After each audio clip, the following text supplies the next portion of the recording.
Boa noite, irmãos, boa noite, irmãs. Vamos dar início a mais um culto de celebração ao nosso bondoso Deus. E eu gostaria de, junto com os irmãos, abrir as nossas Bíblias para lermos o Salmo de número 100. Vamos ler? Celebrai ao Senhor todas as terras, servi ao Senhor com alegria, apresentai-vos diante dele com um cântico. Sabei que o Senhor é Deus. Foi Ele quem nos fez e dele somos. Somos o seu povo e rebanho do seu pastoreio. Entrai por suas portas com ações de graças e nos seus átrios com hinos de louvor. Rendei-lhe graças e bendizei-lhe o nome, porque o Senhor é bom, a sua misericórdia dura para sempre e de geração em geração a sua fidelidade. O tema deste salmo é o hino de ingresso ao templo, aonde o Senhor nos convida a adentrar, a servir a este Deus maravilhoso, sabendo que dele somos, sabendo que dele dependemos, sabendo que pela sua misericórdia nós estamos aqui, porque ele nos enviou o seu Filho Jesus para nos resgatar. E a Bíblia ainda diz no versículo 5 que essa misericórdia dura para todo sempre, e de geração em geração a sua fidelidade. Então que neste domingo você possa crer nessa fidelidade do Senhor sobre a sua vida, sabendo que Ele é soberano para fazer infinitamente mais do que tudo aquilo que nós pedimos ou pensamos, porque o poder dEle opera sobre as nossas vidas. E a partir desta segurança que nós temos, descrita no Salmo 100, eu gostaria de convidar você, meu irmão e minha irmã, a orarmos a este Deus, confessando os nossos pecados, colocando as nossas vidas diante dele e as nossas necessidades. Querido e bondoso Deus, nós te agradecemos pela tua misericórdia sobre nós estendida. Te agradecemos pelo teu cuidado e em especial, Senhor, neste momento em que vamos adentrar a este culto de celebração a esse Deus grandioso. Pedimos perdão a Deus pelos nossos pecados. Pedimos a Deus perdão pelas nossas falhas, por aquilo que fazemos, por aquilo que pensamos que desagrada ao Senhor, que não honra ao Senhor. Perdoa-nos, ó Deus, purifica-nos com o teu sangue e que neste momento possamos entrar com o coração limpo para te servir, ó Deus. E que possamos entregar as nossas vidas por completo neste momento de celebração ao Senhor através deste culto. No nome de Jesus, cuida de todas as ações deste culto, deste momento, ó Deus. É o que te pedimos no nome de Jesus. Amém. Amém. E com alegria, irmãos, eu quero convidar vocês a cantarmos o hino 144, Segurança e Alegria.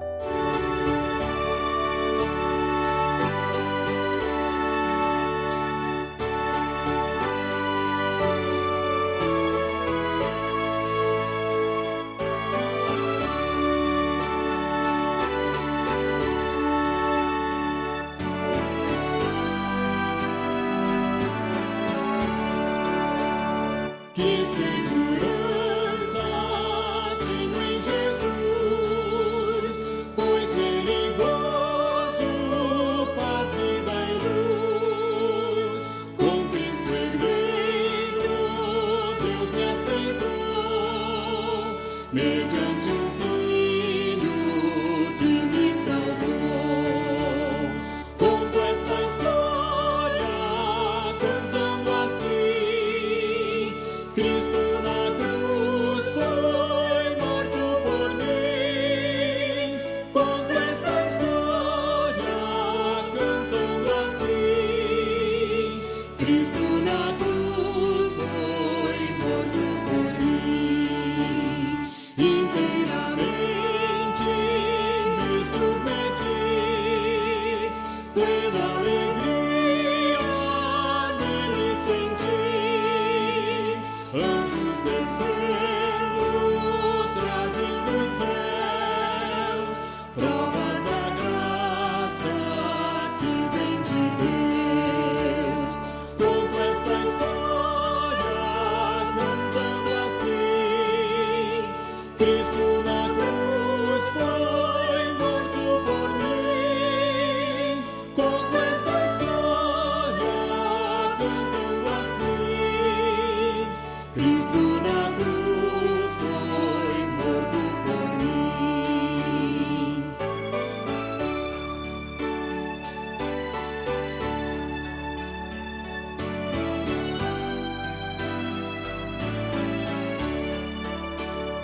Firmado em Cristo, no seu amor, estou contente em meu Salvador. Esperançoso hei de viver por Jesus Cristo, por seu poder. Conto esta história cantando assim: Cristo na cruz foi morto por mim. Conto esta história cantando assim: Cristo na cruz foi morto por mim.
vamos estar passando agora pelo nosso momento de intercessão, no qual eu gostaria de convidar você para que em casa pudesse ir junto comigo, para que estarmos orando ao nosso Deus, buscando entendimento e colocando nas mãos de Deus os nossos missionários, os nossos irmãos que se encontram enfermos, em especial pela SAF. Amado e bondoso Deus, nós te damos graça, Deus, por tudo quanto tu tem feito, ó Pai. Queremos te agradecer, ó Deus, por esse privilégio que temos de interceder, ó Deus, pelos nossos irmãos missionários, os quais o Senhor um dia escolheu para que pudessem sair do conforto de casa, Deus, e fossem ao campo para poder falar de Ti, amado Senhor. Queremos te pedir, ó Deus, que o Senhor possa sustentá-los, ó Pai, que o Senhor os dê sabedoria, ó Deus. Cuida deles, Senhor, que eles possam se sentir amados por Ti, ó Deus. Supra, Senhor, as suas necessidades, os seus desejos, ó Deus, tudo aquilo que é necessário, ó Deus, para que o seu Evangelho cresça, Pai, para que mais pessoas possam saber de Ti, ó Deus. Amado Deus, que possamos nós também tomarmos a nossa decisão de estarmos falando de Ti, ó Deus, para as outras pessoas, que possamos ser missionários aonde quer que estejamos, ó Deus. Querido Deus, nesse momento também gostaria, Pai, de colocar diante de Ti os nossos irmãos que se encontram enfermos, Senhor. Amado Deus, nós sabemos que Tu és um Deus poderoso, um Deus que pode infinitamente mais, ó Deus. Que o Senhor possa estar com esses irmãos enfermos, que o Senhor possa operar a cura na vida desses irmãos, Deus. Seja com eles, ó Pai, nesse momento tão complicado, Deus. Amado Deus, também queremos te pedir, ó Deus, que o Senhor cuide da família desses irmãos que se encontram enfermos, ó Deus, que o Senhor possa estar sustentando, ó Pai. Cuida deles, ó Deus, que eles possam olhar para Ti, ó Deus, conhecer mais a Ti, Senhor. Amado Deus, também nós queremos te agradecer, Senhor. Agradecer pela SAF, por essas mulheres, ó Deus, que têm sido nossas auxiliadoras, ó Deus.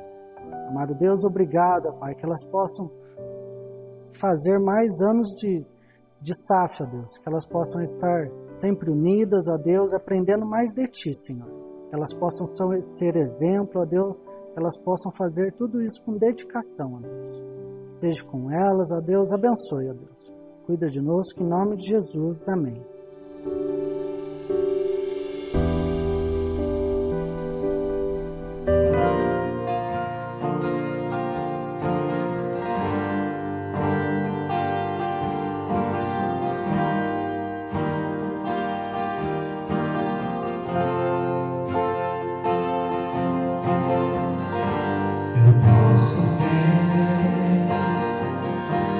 As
multidões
Meus amados irmãos, passamos então agora para a nossa reflexão na Palavra de Deus.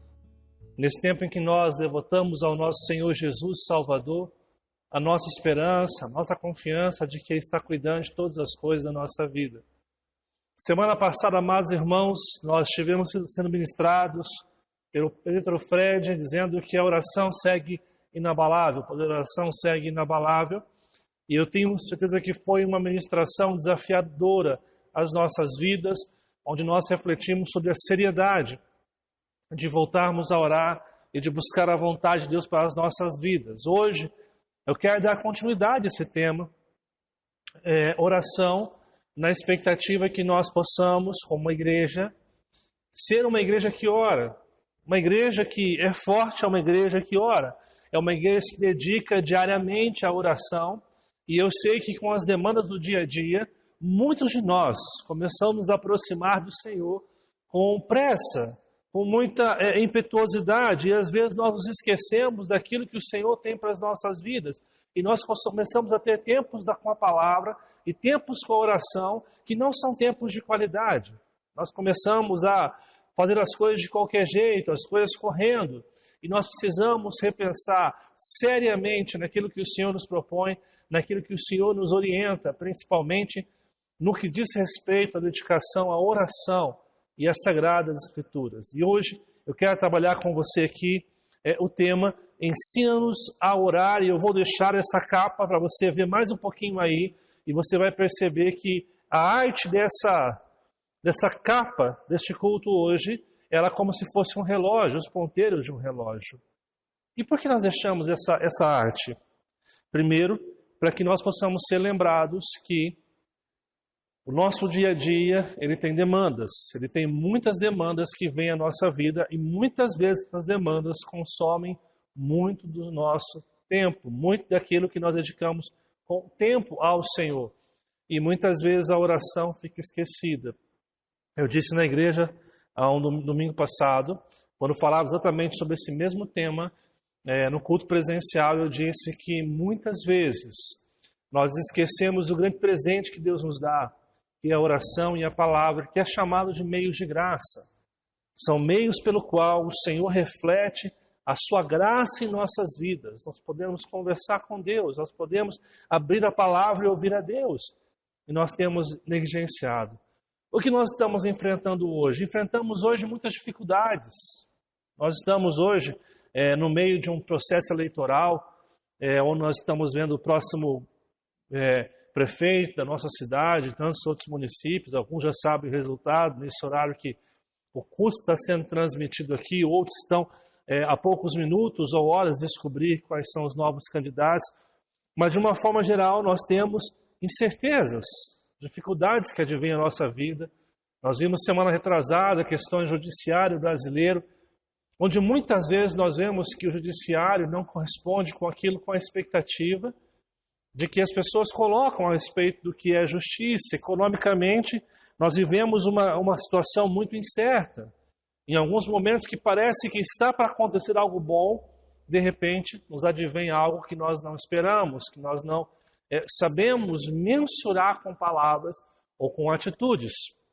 Amados irmãos, nós vivemos tempos em que a depressão tem aumentado consideravelmente, as doenças emocionais, ansiedades, síndromes, têm atingido as pessoas e parece que de uma forma muito assustadora. Alguns anos atrás, 30, 40 anos atrás, a gente não escutava tanto isso, mas agora isso se torna quase que normal das pessoas. A gente enfrenta dias difíceis. E a grande questão, em meio a tantos ruídos, a tantas situações que nós enfrentamos, a pergunta que surge é: quem pode nos ouvir? Quem pode nos ouvir? Nós, como cristãos, deveríamos ter a consciência de que o único que pode nos ouvir realmente é o Senhor Jesus, mas infelizmente, adiantando nossa cultura, adiantando as situações que nós vivenciamos, a gente começa a esquecer disso e começa a nos render aos ídolos atuais. E aqui que nós começamos a ter problemas. Alguns ídolos que eu quero citar aqui nessa noite. O primeiro, o ídolo político.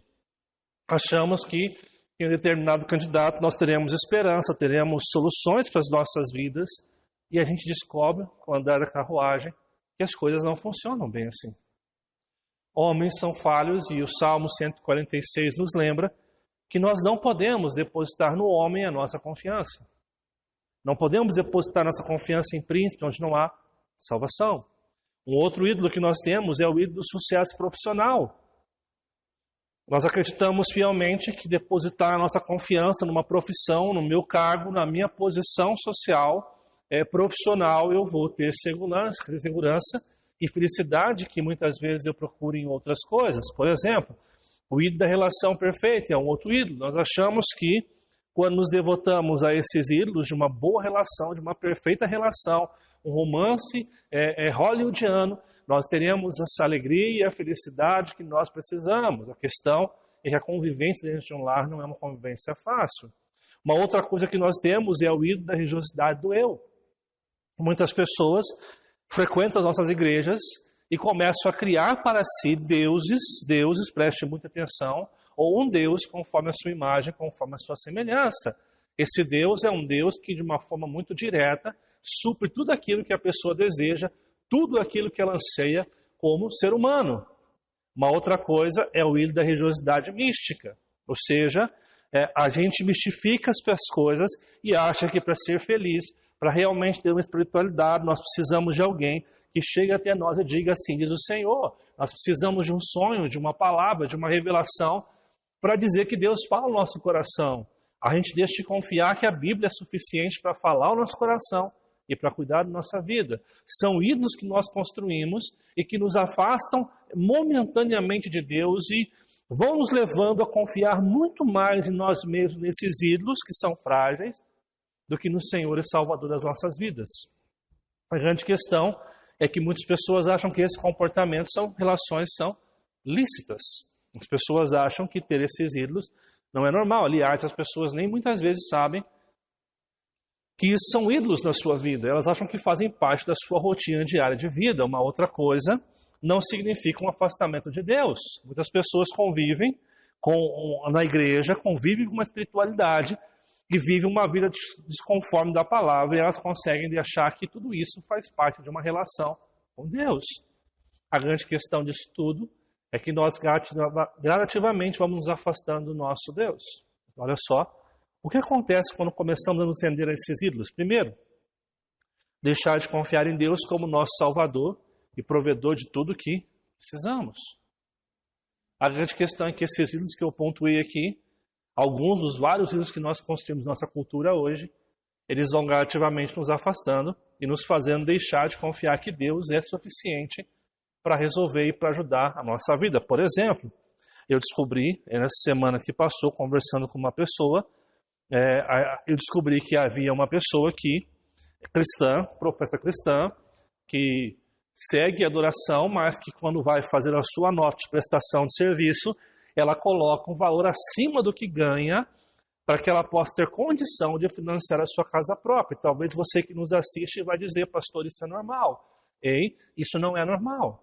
Nós acreditamos que precisamos dar um jeitinho brasileiro, mentir numa declaração de imposto de renda, mentir numa nota que eu coloco, porque se eu não fizer isso, eu não consigo ter uma casa própria. Ou seja, gradativamente nós vamos pôr a nossa confiança em ídolos, segundo a nossa imagem, segundo a nossa semelhança, e vamos deixando de confiar que Deus é suficiente para fazer um milagre para que nós possamos ter nossa casa própria, comprar um carro. E quantos cristãos que frequentam as igrejas convivem com cambalachos, convivem com coisas erradas, acreditando que são apenas detalhes da comércio, que são sistemas de empresas, mas cuidado, porque nem tudo é estrutura que segue valores e princípios cristãos. E você, como cristão, deve estar atento a não se corromper com essas coisas que acontecem em nossa vida. Uma segunda coisa que nós encontramos é que nos tornam piores. Esses ídolos nos tornam piores do que somos, pois toda a nossa busca acaba em frustração e dúvidas. Ou seja, a gente deposita demais confiança nesses ídolos, a gente se afasta da oração, se afasta da vontade de Deus, a gente segue o nosso coração, segue os nossos ídolos. A grande questão é que vai chegar um momento em que a nossa casa, ela construída sobre areia, vai ruir. E aí, quando ruir, a gente tem que pôr a culpa em alguém. A gente pode culpar a igreja, o pastor, a gente culpa a sociedade, a gente culpa a Deus, dizendo que Deus nos abençoe, só que nós estamos erroneamente construindo nossa casa sobre areia, a partir desses ídolos da nossa cultura pós-moderna, e nós não estamos depositando a nossa confiança em Deus. Por isso, nessa noite eu quero trazer para você esse ensina-nos a orar com dois objetivos do resgate da oração. O primeiro objetivo é a centralidade em Deus, ou seja, nós seremos convidados a perceber que somente Deus é suficiente para tudo que precisamos. Você vai ser convidado ao longo dessa pregação, dessa ministração essa noite, a perceber que Deus é tudo aquilo que você precisa. Somente Deus é poderoso para suprir as suas próprias necessidades. Uma segunda coisa, uma relação mais profunda, ou seja, seremos convidados a descobrir na oração um instrumento prático de consolo e refrigério. Eu conversava com um líder da nossa igreja semana que passou, e ele me dizia o quão impressionante para ele é algumas situações que ele enfrenta na sua vida, quando parece que o mundo está caindo, um problema muito grande advém a ele, e ele, temeroso como ser humano, ele se devota a Deus em oração, busca ao Senhor, e com essa busca ao Senhor, aquilo que era angustioso, que era preocupante, começa a ser trazido uma paz no seu coração, e ele consegue olhar a situação, o problema por um outro prisma, por uma outra maneira de ver as coisas, e percebe que Deus está cuidando. Isso é o prático, é o consolo e refrigério prático que a oração tem para mim e para você que somos cristãos. Você nessa noite será convidado a perceber quão fundamental isso é na sua vida e na sua história. É claro que, amados irmãos, eu citei aqui os ídolos da nossa cultura pós-moderna, mas nós sabemos sim que há muitos honestos cristãos que amam o Senhor, mas por causa das demandas do dia a dia, das pressões do dia a dia, começaram a enfraquecer a sua vida de oração e a sua vida de comunhão com a palavra. E essa mensagem dessa noite é um desafio a você, é um convite a você a repensar a sua relação com Deus, a repensar a forma que você se aproxima de Deus e como você olha para o Senhor e Salvador da sua vida. Por isso eu quero convidar você a abrir sua Bíblia em Mateus, capítulo 6, os versos 9 ao verso 13. Nós vamos ler esse texto nesta noite de culto, eu aqui e você na sua casa, juntos pelo Espírito Santo. Vamos ver o que fala o verso 9. Portanto, vós orareis assim: Pai nosso que estás no céu, santificado seja o teu nome. Venha o teu reino, faça-se a tua vontade, assim na terra como no céu. O pão nosso de cada dia, dá-nos hoje. E perdoa-nos as nossas dívidas, assim como nós temos perdoado aos nossos devedores. E não nos deixe cair em tentação, mas livra-nos do mal, pois teu é o reino, o poder, a glória para sempre. Amém.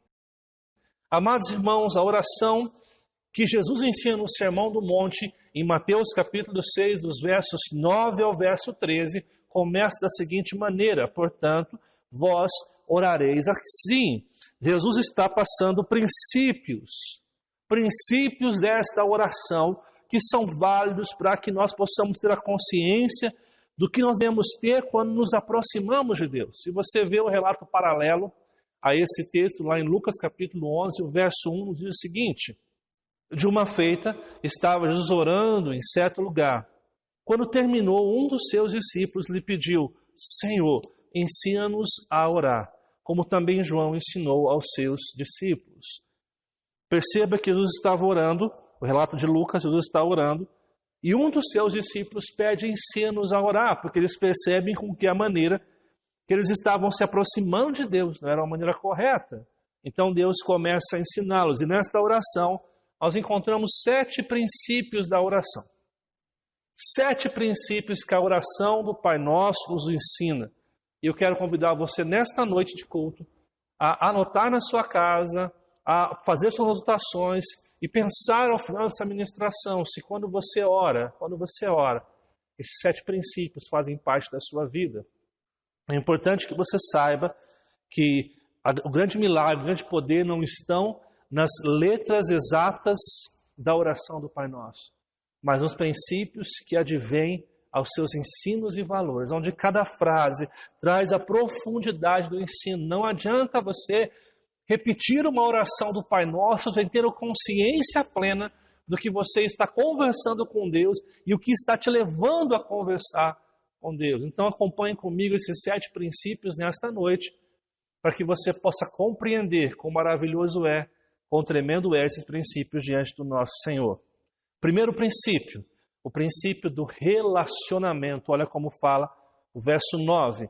Pai nosso que estás nos céus. Aqui nós encontramos 2 coisas: intimidade e reverência. Amados irmãos, culturalmente, os judeus não se aproximavam da oração com a expressão Pai Nosso. Sempre você vai encontrar nosso Pai. Porque isso indicava o respeito, indicava que Deus estava no céu, soberano, poderoso, e que nós, seres humanos, deveríamos ter muito respeito ao nos aproximar de Deus. Mas quando Jesus ensina a oração do Pai Nosso, ele faz um caminho reverso, porque aqui a expressão Pai Nosso significa paizinho. E não é o conceito de um pai terreno e falho, mas é o conceito de um pai de amor, um pai que nos ama, um pai que está atuando positivamente em nossa vida para restaurar a nossa fé, para restaurar a nossa convicção do que é amor, do que é esperança. Esse é o paizinho. A ideia que nós temos aqui é que este Pai que está nos céus, digno de toda a honra, poder, o grande eu sou, o Criador, o eterno, imutável, o soberano, ele se aproxima de mim e você para ter um relacionamento com seus filhos. E esse relacionamento só é possível por conta de Jesus, o nosso mediador. Em Jesus, o eterno, o celeste, o imutável, se aproxima dos seus filhos para se relacionar com eles. Em Jesus, nós temos o resgate da paternidade verdadeiramente bíblica, onde o Salvador, o Deus Criador, se relaciona com seus filhos. E nós não precisamos hoje de um santo, de um profeta, de um pastor ungidão para te levar até Deus, porque em Jesus você tem um verdadeiro e único intercessor, aquele que nos leva à sala de Deus, ao trono do Pai, para nós orarmos, para nós conversarmos com o próprio Deus. Primeiro princípio que ele declara é o Pai Nosso. É a intimidade de Deus se aproximando de mim e você, pecadores, falhos, carentes do amor de Deus. Mas perceba que esse Pai Nosso continua nos céus. Porque ao mesmo tempo que a oração reflete um Deus que se aproxima de nós em intimidade, num relacionamento íntimo para orar, esse Deus continua sendo grande, poderoso e digno de toda reverência, respeito. Nós não devemos aproximar de Deus com brincadeiras, como muitas pessoas se aproximam, com jargões que refletem muito mais uma conversa com uma criança e não com Deus soberano. Eu não estou dizendo aqui que nós temos que usar palavras rebuscadas para se aproximar de Deus.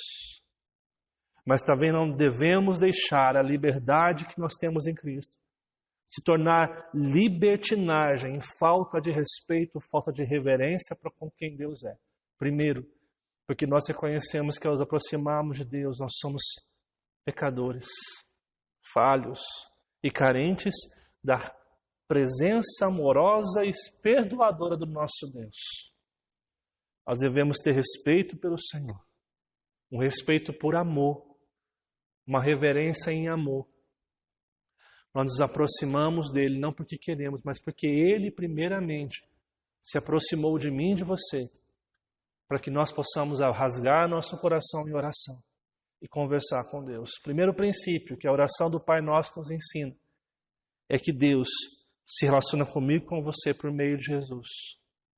Ele vem até nós para nos ouvir. Ele pode nos ouvir em qualquer tempo, em qualquer hora, em qualquer momento da nossa vida. O segundo princípio, o princípio do comportamento. Olha o que fala o verso 9 ainda. Santificado seja o teu nome. Amados irmãos, aqui há uma ideia muito importante. Nós não podemos santificar o nome de Deus, porque Deus já é santo. Aqueles que estudaram conosco no estudo das quartas-feiras sobre os nomes de Deus, os atributos de Deus, o ser de Deus, nós percebemos claramente que Deus é santo. Deus por si só subsiste, por si só Ele é o próprio amor, Ele é santo. E não há nada que eu e você faça para santificar o nome dEle, para deixar o nome dEle mais santo do que Ele já é, porque Ele é a própria santidade. Então, quando Jesus diz santificado o seu nome, Ele está pensando em atitudes práticas e testemunho. Aqui não tem a ver com santificar o nome de Deus, mas representar bem esse nome aqui na terra. Como discípulos, como os filhos do Senhor, nós somos convidados a atitudes que glorifiquem ao Senhor, a atitudes que honrem, que façam esse nome ser honrado em todas as coisas. Não adianta você, como cristão, se professar cristão, mas nos seus negócios aceitar suborno, aceitar propina, porque isso não é cristianismo. Isso é carnalidade. Santificado seja o teu nome, significa que você, como cristão, é chamado a ter atitudes práticas na sua sexualidade, nas suas finanças, no seu casamento, nos seus negócios, como um cristão deve ter. Isso significa santificado seja o teu nome. Você tem que dar um testemunho. Porque as pessoas olhem para você e persigam você e critiquem você porque você serve a Deus e não porque você é roubador, idólatra, porque você é adúltero, como Pedro nos ensina. Nós devemos sim passar por esta vida pensando no nosso comportamento. A salvação pela graça não te convida a viver de qualquer maneira, não te convida a viver de forma irresponsável, não convida você a viver de uma forma desconecta com a verdade do Evangelho. Quando nós falamos na oração, santificado seja o teu nome, nós estamos assumindo um comprometimento de aqui, enquanto vivemos, honrarmos o nome do Senhor, com atitudes práticas que glorifiquem e representem o reino de Deus aqui na terra. Amados irmãos, quantos maus testemunhos nós temos visto? Quantos testemunhos equivocados de cristãos que batem no peito para dizer eu sou cristão, mas estão negociando subornos, estão recebendo propina para esconder negócios ilícitos que não condizem com o discípulo de Jesus. Essas pessoas não servem a Deus, servem a si mesmo e adoram a Satanás todos os dias quando praticam esses costumes. Adoram a sua carne, adoram o pecado, mas não adoram ao Senhor. Nós precisamos repensar do princípio do comportamento. Ou se por um lado Deus se aproxima de nós pela graça, porque Jesus morre naquela cruz e pela graça nos traz até Deus, por outro lado nós somos chamados à responsabilidade, a ter um comportamento que glorifica, que honra o Senhor Jesus em todo o tempo. Nós vivemos tempos difíceis, onde a fé está sendo vendida por lobos, por pessoas que praticam práticas religiosas contrárias às Sagradas Escrituras e arrastam multidões, porque é uma proposta descomprometida com a verdade. Nós somos arrastados por mentiras, e nós precisamos pensar que quando estamos orando o Pai Nosso, nós estamos nos comprometendo em viver aquilo que Deus espera de cada um de nós, aquilo que o Senhor exige de cada um de nós. Em terceiro lugar, nós encontramos o princípio do serviço. Olha o que fala o verso 10. Venha o teu reino, faça a tua vontade, assim na terra como no céu. Percebam que esse texto fala de três coisas: proclamação, submissão e alcance. Primeira expressão, venha o teu reino. Nós sabemos que o reino de Deus, ele veio na pessoa de Jesus. Jesus é a expressão máxima desse reino. É a expressão da santidade, do amor, da graça, o reino de justiça, de verdade, essa luz para aquele que está perdido. Quando nós estamos orando, venha o teu reino, nós se implica em proclamação, em falar para aqueles que vivem na escuridão que há um Jesus que pode salvá-los. A grande questão é que muitas vezes o Jesus que eu e você professa não tem poder nem mesmo para cuidar da nossa vida. E é por isso que a gente se rende a outros deuses, e é por isso que nossa pregação, ela bate na parede, não passa do teto, por quê? Porque as nossas palavras são desconectas da realidade e da verdade do Evangelho. Isso significa proclamação, mas também a oração diz, faça-se a tua vontade. Faça a tua vontade significa submissão. Quando nós falamos em fazer a vontade de Deus e dizer, Deus, independente do que aconteça, a tua vontade tem que se cumprir. Não é do jeito que eu quero, não é quando eu tenho tempo. Hoje eu vejo muitos cristãos falando, eu não posso servir ao Senhor porque eu não tenho tempo. Minha vida é corrida. É muito cansativo. Eu preciso de um tempo para mim. Ei, quem é Deus e quem é você? A gente se acha de dizer para Deus o que Ele tem que fazer. A gente se acha de dizer, Deus, por favor, não mexa na minha vida porque eu preciso de um espaço. Se você precisa de espaço, você não precisa de um Salvador. Se você quer espaço, você não precisa de um Cristo que livre você do inferno. Mas quando nós entregamos a nossa vida ao Senhor, quando nós nos rendemos a Ele, Ele é o Senhor, e nós temos que estar submissos a Ele o tempo todo. Quando o texto diz assim, na terra como no céu, Ele está falando do alcance dessa mensagem. Em toda a terra, nós devemos servir ao Senhor com gratidão, para que o Evangelho seja proclamado. Nós devemos dedicar a nossa vida, o nosso máximo, o nosso maior tempo àquele que nos salvou. Quando nós dedicamos a nossa vida a outras coisas, quando nós vivemos a nossa vida como se a fé fosse uma outra vida, um outro momento, quando eu estou na igreja, eu sou cristão, saindo da igreja eu desligo o botão, viro o botão, e aí eu viro um profissional, eu viro a minha vida, a minha rotina, e eu me esqueço do Evangelho. Peraí, essa não é a chamada e a vocação que Deus nos fez naquela cruz. Terceiro princípio da oração do Pai Nosso é o princípio do serviço. Venha o teu reino, faça a tua vontade assim na terra como no céu. Ou seja, o reino de Deus, Jesus, a vontade de Deus, não a nossa, cumpra-se a sua vontade em todos os cantos da história, em todos os cantos do mundo. O quarto princípio que nós encontramos é o princípio da gratidão. Olha só o que você fala no verso 11. O pão nosso de cada dia dá-nos hoje. Olha o que fala Lucas 11, verso 3. O pão nosso cotidiano dá-nos de dia em dia. E isso você encontra o que aqui? Satisfação e confiança. A grande questão quando nós oramos o pão nosso cada dia nos dá hoje, nós estamos dizendo a Deus, que nós somos satisfeitos com aquilo que Deus nos dá. Nós somos satisfeitos com aquilo que o Senhor nos provê. Nós somos satisfeitos com aquilo que Deus nos dá, conforme a sua graça, conforme o seu amor. Nós somos satisfeitos em Deus por saber que Ele é o provedor de todas as coisas na nossa vida.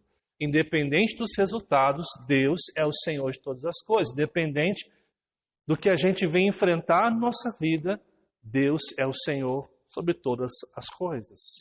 Que Deus nos abençoe, que Deus possa fazer com que a gente seja satisfeito naquilo que Ele nos dá. E quando nós também afirmamos sobre a confiança que independente dos resultados, independente dos recursos que eu tenho, Deus está suprindo aquilo que é necessário para a minha vida.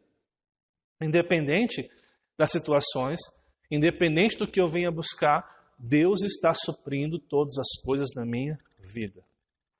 Nós precisamos louvar ao Senhor por saber que Deus é Senhor sobre todas as nossas histórias. Por saber que Deus é o Deus presente, o Deus fiel e o Deus que está fazendo nova todas as coisas na nossa história, na nossa vida. É louvar ao Senhor por saber que Deus é um Deus fiel. É um Deus maravilhoso que está nos dando que seja o arroz com feijão, que seja o arroz puro, mas o que Ele nos dá, nós agradecemos a Ele. É o princípio da gratidão. Quantos de nós reclamamos do que não temos? Reclamamos porque não temos isso, nos revoltamos porque o outro tem e a gente não tem. A gente está vivendo um princípio que não é a gratidão, porque nós estamos dizendo que Deus não sabe o que faz a nossa vida. A gente reclama do emprego, a gente reclama do patrão, a gente reclama do funcionário, porque nós estamos dizendo que Deus não sabe como cuidar da nossa vida. A grande questão é que a gente é tolo. Tolo por achar que a gente pode cuidar da nossa vida sem Deus. A gente precisa aprender com a oração do Pai Nosso, a gratidão. O pão nosso, cada dia dá-nos hoje, é um pedido que nós fazemos, mas nós sabemos que o que Deus vai dar é aquilo que nós precisamos. Se alguns dos nossos pedidos não foram atendidos ainda, eu acredito que Deus está fazendo a sua vontade. Acredito que Deus está fazendo o seu querer na nossa história. Essa semana que passou, a nossa primogênita completou 7 anos de idade. No dia 12 de novembro, a Sarinha completou 7 anos de idade. O que alguns não sabem é que a Aline tinha um diagnóstico médico que ela não poderia ter filhos. Não poderia ter filhos. E alguns médicos nos orientaram à adoção, porque a Aline jamais seria mãe. E depois de muitas tentativas e muitas frustrações, nós chegamos a uma conclusão de que Deus fizesse a sua vontade e que nós estaríamos satisfeitos com aquilo que Deus nos desse. E nós agradecemos a Deus e dissemos: Deus, se o Senhor não nos quer, se o Senhor não tem o desejo que nós sejamos pais, nós te louvamos e vamos te honrar da mesma maneira. E a gente descansou em Deus, sabendo que o que Deus estava fazendo naquele momento era a vontade de Deus. Então, em 2013, Deus nos presenteou com a Sarinha, que veio nascer no dia 2 de novembro de 2013. A pequena nasceu às 2h06. E hoje completou 7 anos de um primeiro milagre de Deus. Depois veio Davi, que nasceu no ano de 2015, no dia 28 de outubro. O que eu quero dizer para isso é que aquela situação que para uma mulher é tão significativa, para uma família, para o pai é tão significativo, a gente descansou em saber que Deus faça a sua vontade. Realmente, se Deus não nos desse filho, nós estaríamos satisfeitos em Deus.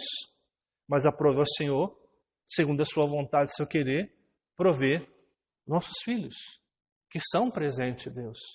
Agora, quantos de nós estamos reclamando que os filhos nos cansam demais, dão muito trabalho, nos irritam, nós não temos paciência? Ei, calma. Você precisa entender que o que Deus faz é bom, perfeito e agradável.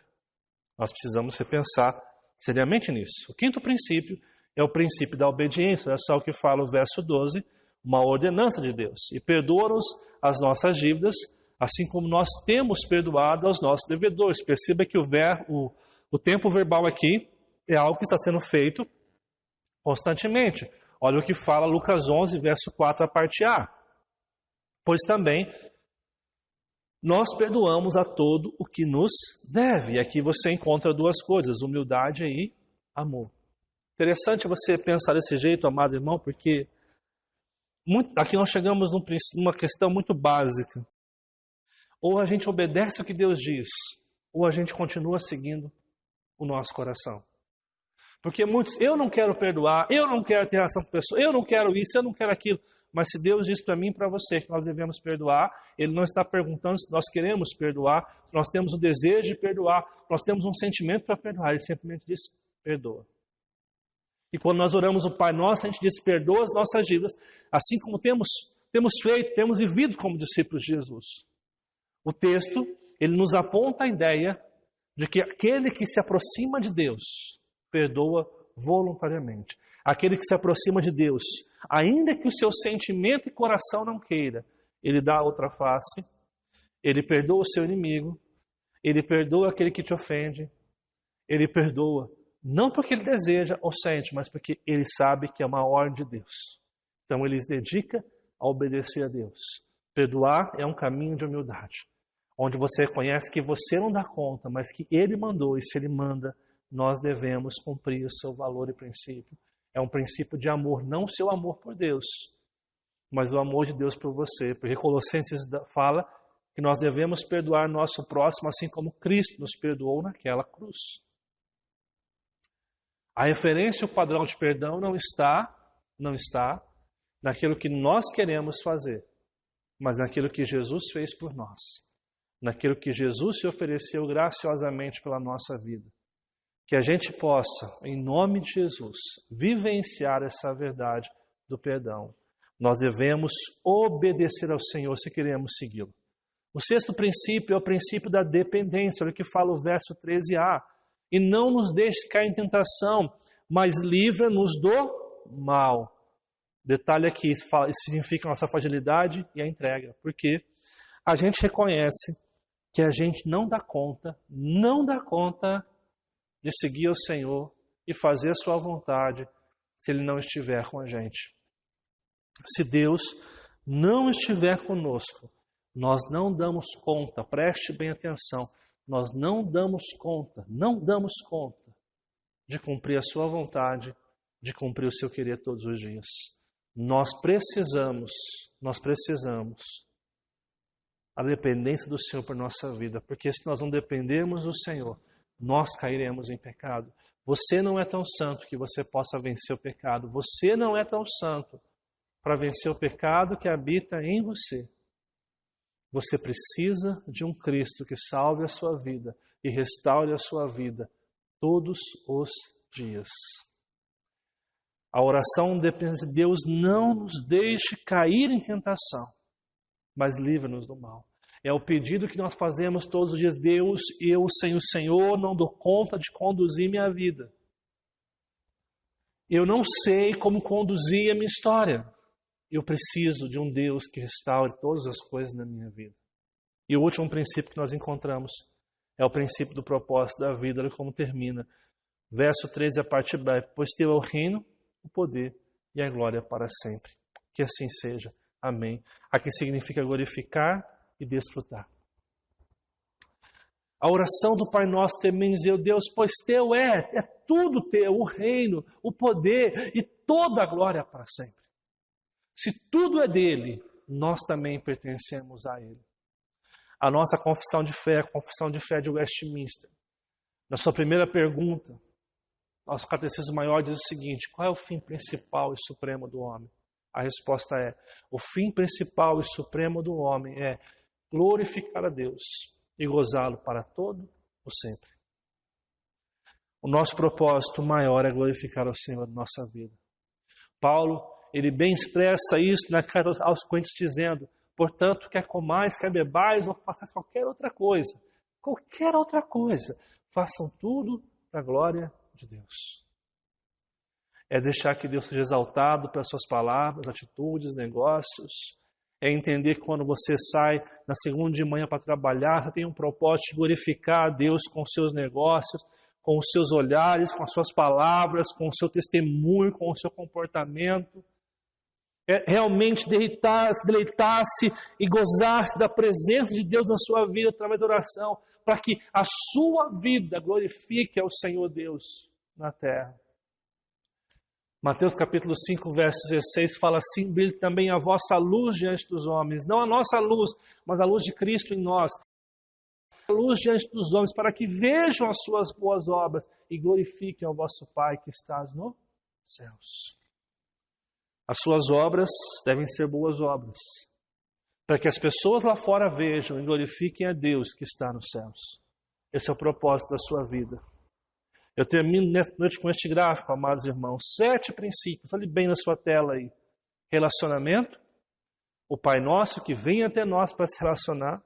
Comportamento, porque Deus se aproxima e nos convida a um testemunho real de vida. Serviço, porque é o reino dele, é a vontade dele na terra e no céu. É a gratidão de saber que o pão nosso que ele nos dá é o que nós precisamos. É a obediência em perdoar quem nos fere, é a dependência para não cair em pecado, mas acima de tudo, é viver para glorificar a Deus. Assim, eu convido você a refletir e praticar em algumas coisas nessa semana. Primeiro, quais são os ídolos de sua vida? Quais práticas ilícitas têm tomado lugar e confiança de Deus em sua vida?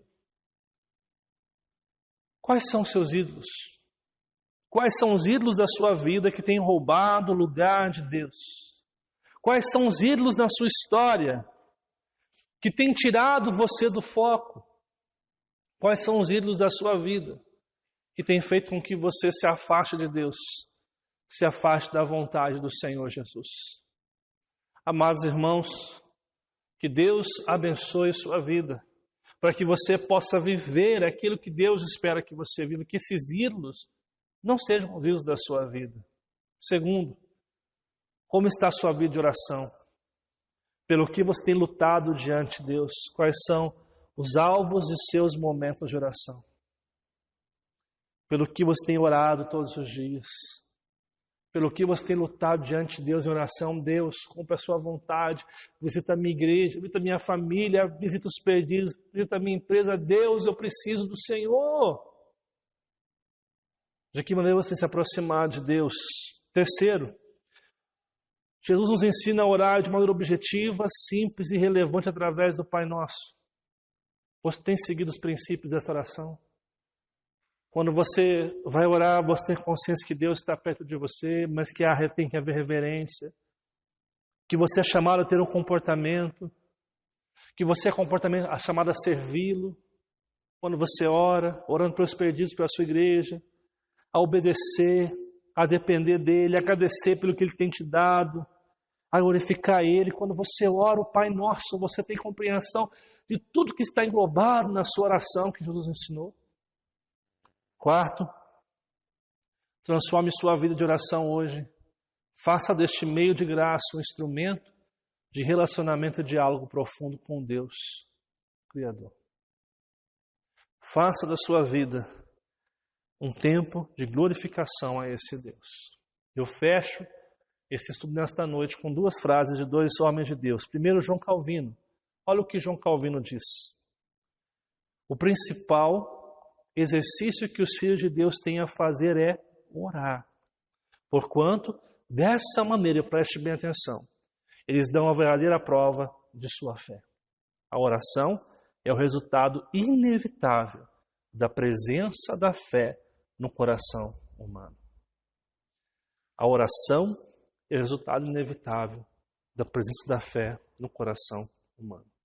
Aquele que não ora perdeu a sua fé em Deus. Aquele que não se dedica à oração confia mais em si mesmo, confia mais nos seus próprios ídolos que no Senhor e Salvador da nossa vida. Segunda frase de um teólogo mais contemporâneo, Dr. James Holst, ele fala o seguinte: preste bem atenção, viver sem orar é desacreditar de Deus. Viver sem orar é desacreditar de Deus, é perder de vista os mais importantes valores humanos, tal como a fé, a esperança e o amor. Preste bem atenção no final da frase. Viver sem orar é resultado de ir deitar-se com todas as atitudes da moderna sociedade secular. Viver sem orar é desacreditar de Deus. Quando nós deixamos de orar, nós estamos desacreditando que Deus é poderoso para nos salvar. Deitar sendo sem orar, segundo o autor de Jaime Sisto, aqui é resultado do quê? Das deuses, dos ídolos, da sociedade, cultura secular, nos levando às demandas, às preocupações que nos afastam da oração. Amado irmão, esta palavra é uma palavra dura. Eu sei que é uma palavra que desafia a nossa vida. Mas a intenção dessa palavra nessa noite é edificar uma igreja em Cruzeiro, aí na sua cidade, que ore. Porque nós sabemos que quando nós oramos ao Senhor, confiados no seu cuidado, Ele faz nova todas as coisas. Ele faz nova todas as coisas na nossa vida e história. Por isso, nessa noite, quero convidar você a orar pela sua vida e colocar a sua história diante do Senhor. Vamos orar neste momento? Amado e bondoso Deus, eu quero louvar o Senhor por esta noite. Eu quero agradecer ao Pai, porque eu sei que o Senhor faz nova todas as coisas. Aviva o nosso coração, para que nós possamos mais uma vez voltarmos à simplicidade da oração. Dessa oração que nos transforma, que nos restaura, que nos faz vivenciar a verdade do seu Evangelho. Dessa oração que nos levanta do pó e nos faz viver conforme o Senhor deseja, o Senhor quer, Pai. Amado Deus, manifeste em nós a sua presença. Manifeste em nós o seu querer, que o teu povo que está nos assistindo hoje possa ter uma vida de oração. Não de pequenos recados para o Senhor, mas pessoas que se rendem em oração, pedindo a intervenção do alto, a resposta que vem do alto. Se o teu povo orar, nós veremos uma igreja forte aqui nessa cidade, Pai. Ó Pai, desperta intercessores nessa igreja. Desperta homens e mulheres que amam ao Senhor em oração. Desperta o teu povo à oração neste lugar constantemente. Levanta mulheres, ó Pai, homens que amem ao Senhor, que orem ao Senhor, e que as nossas vidas sejam transformadas por Ti, que a nossa vida seja transformada por esse Deus poderoso e suficiente, Salvador de todas as coisas. Que o Senhor nos abençoe nessa noite, que o Senhor nos restaure. É o que eu te peço em nome de Jesus, Pai. Amém e amém. Amém.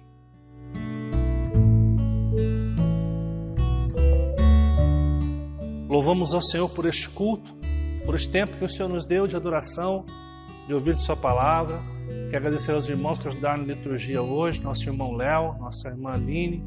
Em especial quero parabenizar mais uma vez as irmãs da SAF, que no dia 11 de novembro completaram 136 anos de SAF, Sociedade Auxiliadora Feminina no Brasil. Que Deus abençoe cada irmã que no Brasil tem dedicado-se à missão, à colaboração, a ser realmente auxiliadoras no reino de Deus. Que Deus os abençoe grandemente. Eu quero agora trazer alguns recados para os irmãos, desafiar os irmãos a estar nessa semana que entra na sua casa. Nós falamos muito sobre oração hoje.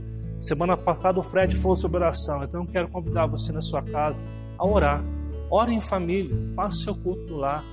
Coloque essa oração como prioridade na sua vida, porque eu tenho certeza que a oração é fundamental para a mudança da nossa vida. Na quarta-feira, às 8 horas, você vai participar conosco online do nosso estudo bíblico. Você pode acessar às 8 horas, tanto pelo Facebook quanto pelo YouTube. Participe conosco desse tempo de estudo bíblico, que nós estamos sempre trazendo estudos mais relevantes para a sua vida, que é estudar a Palavra de Deus. Domingo às 9 da manhã, nossa Escola Bíblica Dominical, nossa EBD online, também pelo Facebook e pelo YouTube. Um tempo de você estudar a Bíblia e refletir nas Sagradas Escrituras. Não se esquece também, acabando o culto, você vai acessar o Momento Kids, esse tempo que nós temos feito para os nossos filhos, esse tempo de aprender, de crescer com um grupo infantil, com o trabalho da nossa UCP aqui em Cruzeiro. Quero agradecer a você que tem dizimado e ofertado. Muito obrigado pela fidelidade ao Senhor em primeiro lugar e à casa de Deus aqui. Que Deus possa estar abençoando a sua vida. E quero desafiar você que não é dizimista ainda a estar ofertando e dizimando. Se você tem alguma dúvida sobre dízimo e oferta, fique à vontade para me procurar para que nós possamos conversar.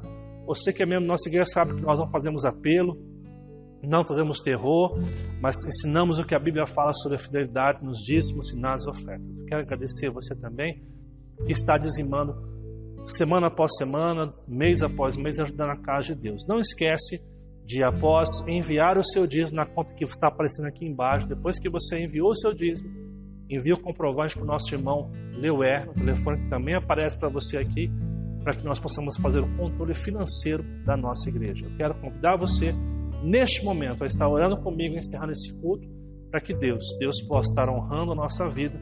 Em especial, vamos estar orando também para as irmãs da SAF mais uma vez, e orando pelo prefeito que assumiu o cargo, que vai assumir o cargo em janeiro aqui, e foi eleito aqui em nossa cidade. Vamos estar orando, vamos colocar diante do Senhor essas orações neste momento mais uma vez. Amado e bondoso Deus, te louvamos por essa noite de culto. Te agradecemos porque o Senhor se faz presente para nos abençoar, para nos desafiar a viver uma vida de oração diante do Senhor. Abençoe cada irmão que participou deste culto online, os que participaram presencialmente, que eles possam adentrar essa nova semana, Pai, com a responsabilidade de orar, de buscar o Senhor de todo o coração. Agradecemos por esse culto tão especial que o Senhor nos deu. Agradecemos pelas irmãs da SAF que completaram no mês, agora na semana que passou, 136 anos de trabalho no Brasil. Que o Senhor as abençoe e a honre constantemente. Abençoe também o novo prefeito, que o Senhor possa estar cuidando do seu trabalho neste ano de 2021 e que nós possamos como igreja orar para que a sua vontade se cumpra em nossa cidade. Abençoe o teu povo no trabalho, na escola, na família, em todos os lugares, Pai, que a tua vontade se cumpra e que o seu querer seja manifestado, Pai, na história dessa cidade, desta igreja. Abençoe o teu povo, é o que eu te peço em nome do Senhor Jesus, Pai. E que a graça do nosso Senhor e Salvador Jesus Cristo e o eterno amor do nosso Deus e Pai e as doces consolações do Espírito Santo sejam com todos, hoje e para todos sempre. Amém. Que o Senhor abençoe sua semana debaixo da sua presença.